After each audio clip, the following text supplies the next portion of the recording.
Check this out. Yo, y'all ever had some real Hawaiian poke? That's ahi or tuna with some spicy mayo and some rice. That's the closest thing I have to a cheat meal here in Hawaii.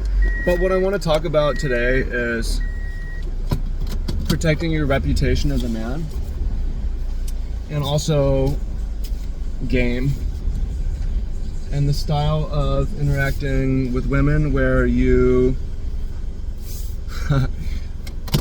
don't pursue and try to create a scenario that women can pursue you. And it's not just for getting women or getting a girlfriend, it's also for not fucking up your life, right?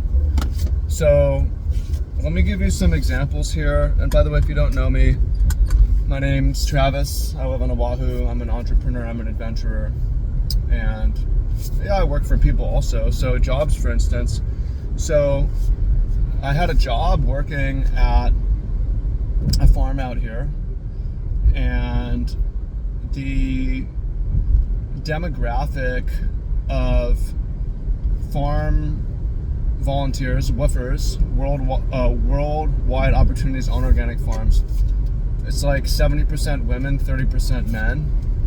And these women are usually young as well. So that's the environment I've been in for a lot of years out here. And I find, you might think you're in a big city, you're traveling, you can just be direct and just try to hook up with everyone. And yeah, maybe you can do that. But anytime that you settle down, you're in a small town, or you're even staying in the same city, your reputation travels. People talk about you. And it's really important to be cool. Even one time you make a woman uncomfortable can really hurt you, because she's going to tell her friends, and then you're just going to get sort of different reactions where a girl might even think she likes you, and then she's warned, yo, that guy's creepy, and now she doesn't like you. So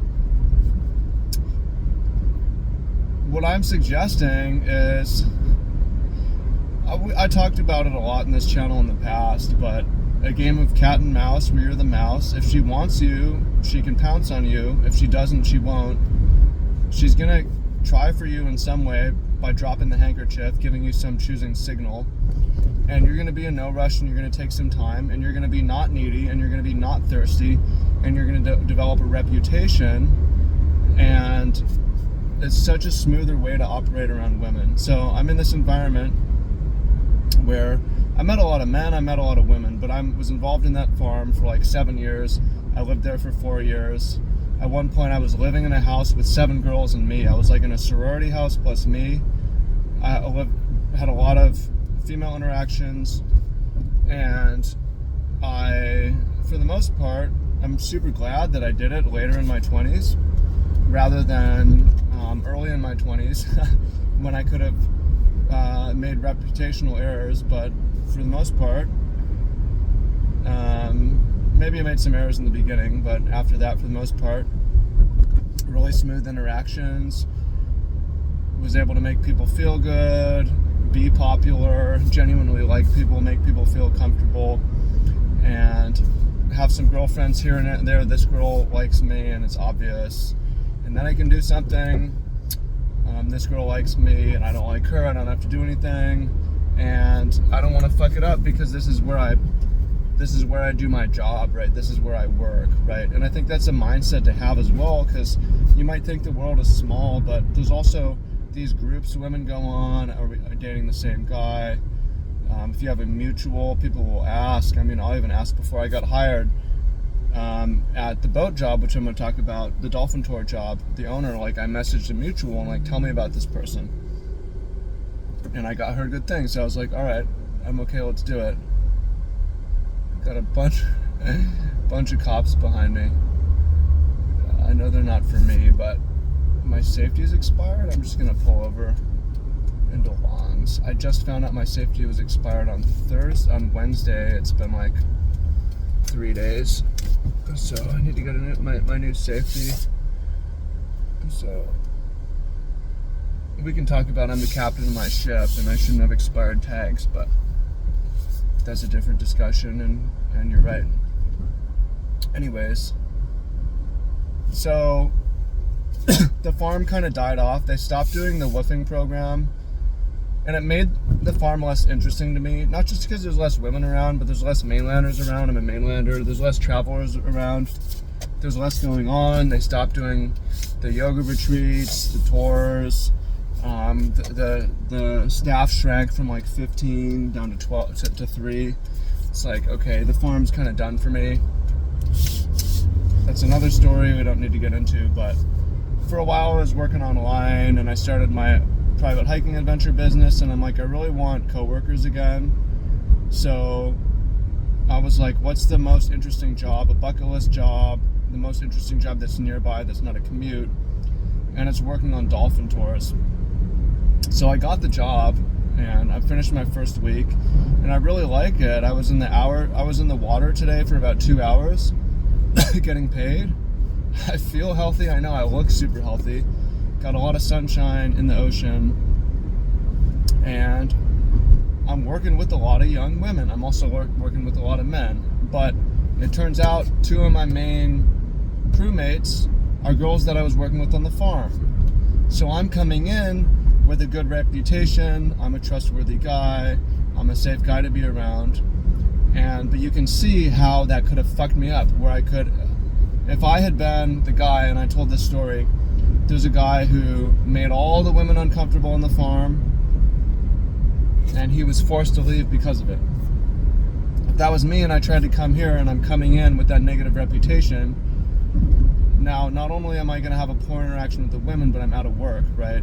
It'd be like, they tell the owner-operator, like, hey, this guy is, just so you know, he's made a lot of us uncomfortable at the last job, whatever, right? That can really happen. So, and some of y'all might say, well, don't ever hook up with the girl from work. And I would say you're really missing out, because traditionally that's been a huge way that men and women have met each other. Now that men and women meet each other later, not just through school and church, and it's a lot better than online dating. So I'm personally a fan of people getting together. I mean, through the farm I saw a number of couples, a number of individuals turn to couples, get together and have kids, or even get married, and I think it's a really great thing. But you just need to be careful. I saw things get sour and people have to leave.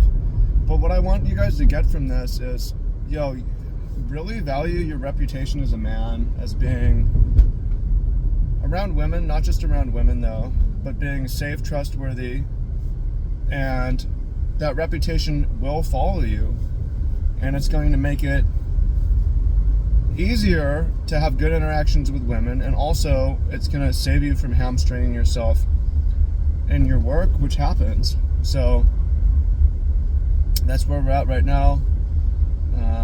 Appreciate y'all. And yeah, I am opening up one-on-one coaching. It's a lot to offer right now. I want like 2 more guys to work with. So if you think that's you, there's going to be a link down below. And I can help you level up your life. So yeah, go check them out. And yeah, thanks for tapping in with me. Just guard your reputation. The goal should be everybody feels safe and comfortable around you. You're that guy. You're not putting people on the spot with ultimatums. Again, if you're traveling through big cities, you can do it, but once you get to a stage in your life where you're settled in any way, you really need to protect your reputation the best you can. So,